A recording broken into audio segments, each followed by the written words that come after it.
Do you hear it? The wind that howls through these ancient stones carries the memory of my name. They call me many things: tyrant, hero, monster, Dracula. But I was born not from myth.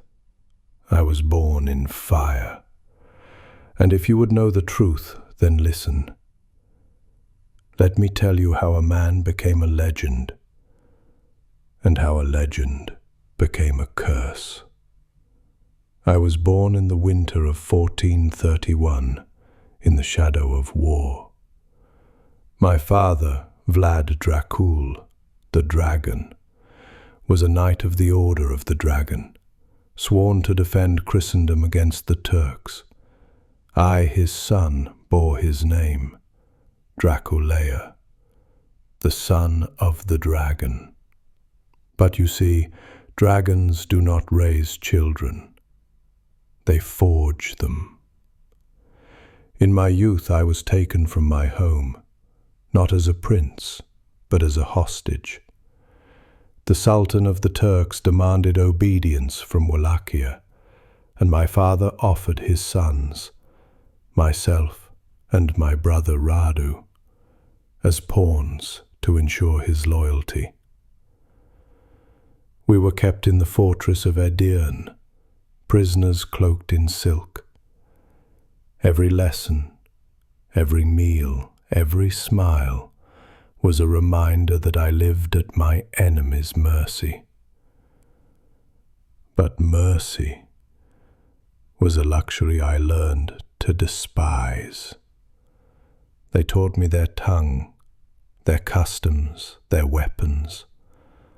I learned to bow, and I learned to hate. Radu, my brother, grew soft, seduced by the Sultan's kindness, while I sharpened my hatred into a blade. Every night I whispered a vow to the dark, that one day I would return home, not as a prince, but as vengeance.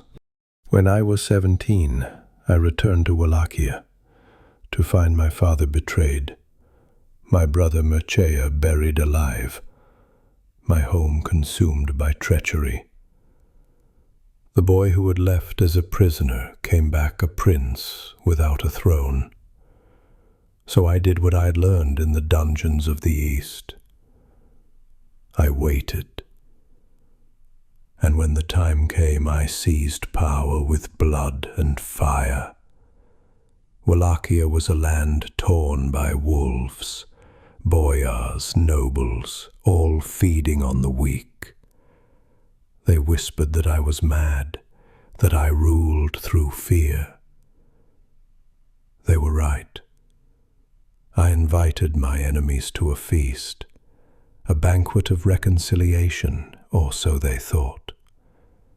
When the wine had flowed and their laughter had grown thick, I gave my command. Spears and stakes, hundreds.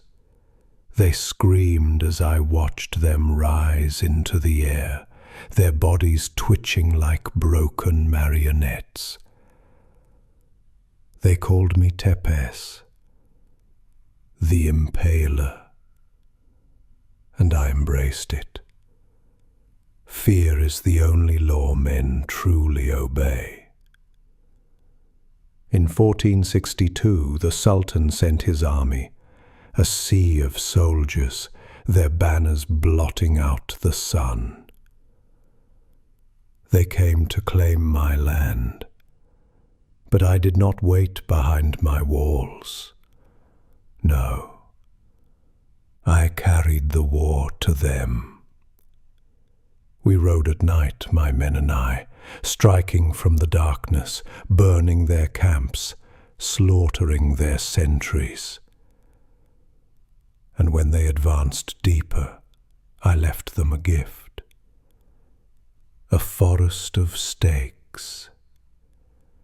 Thousands of corpses impaled upon them, men, women, even children, their faces frozen in agony, the stench carried for miles.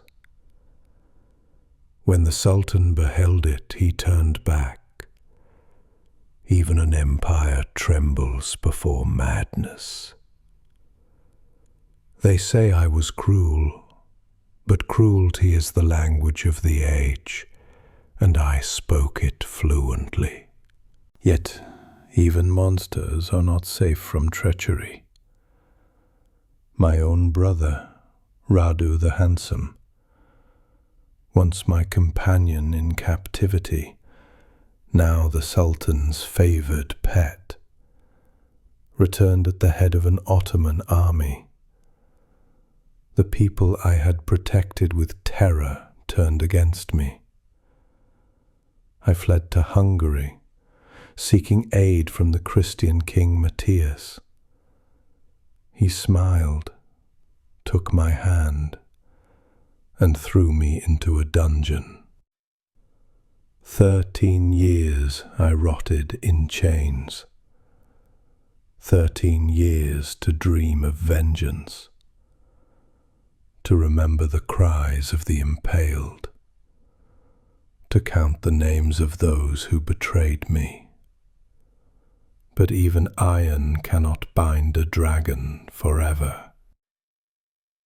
When I was released, I returned once more to my homeland, older, hungrier, and utterly alone.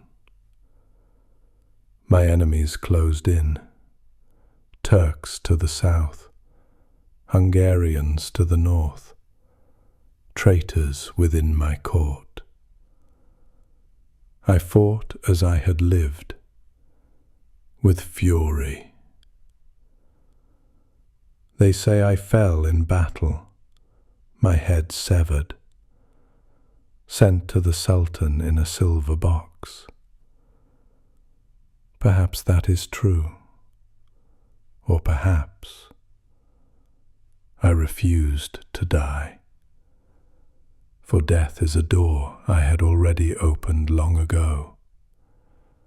You see, the world remembers me not as a prince, nor as a patriot, but as something more. The peasants whispered that I drank the blood of my victims, that I feasted among the impaled, that the devil himself was my father. The stories spread across Europe, from Wallachia to Saxony, from Vienna to London, until the name Dracula became a shadow that walked the night. Centuries later, a man named Bram Stoker would take my name and dress it in English fear. He turned me into a creature of the grave, a lord of the undead. And so I lived again, not in flesh, but in myth. Do you think I resent it to be called a monster, a vampire, a demon? No, because in truth there is power in fear, and men have always feared the dark. If the price of immortality is damnation, then I have paid it gladly. For I am the son of the dragon. I am the impaler of nations. I am the ruler of shadows.